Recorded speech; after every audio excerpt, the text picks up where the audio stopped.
പലപ്പോഴും നമുക്കുണ്ടാകുന്ന ഒരു സംശയമായിരിക്കാം, പടച്ചോൻ നമുക്ക് ഒരുപാട് അനുഗ്രഹങ്ങൾ ചെയ്തു തന്നിട്ടുണ്ട്, എന്നാൽ ഈ അനുഗ്രഹങ്ങളൊക്കെ ഉണ്ടായിരിക്കെ തന്നെ ആളുകളോട് നമുക്ക് ചെയ്തു തീർക്കാനുള്ള ബാധ്യതകൾ എന്തൊക്കെയാണ്?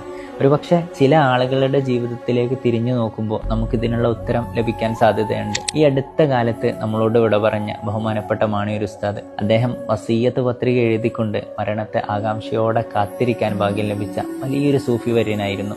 അദ്ദേഹത്തിൻ്റെ വസീയത്ത് പത്രിക അത് ആരംഭിക്കുന്നത് ഇങ്ങനെയാണ്: എൻ്റെ ഭാര്യ, മക്കൾ, സഹോദര സഹോദരികൾ, ബന്ധുമിത്രാദികൾ, ശിഷ്യന്മാർ, സുഹൃത്തുക്കൾ എന്നിവർ ആരോടും എനിക്ക് യാതൊരു വെറുപ്പുമില്ല, പൂർണ്ണ പൊരുത്തവും തൃപ്തിയുമാണ്.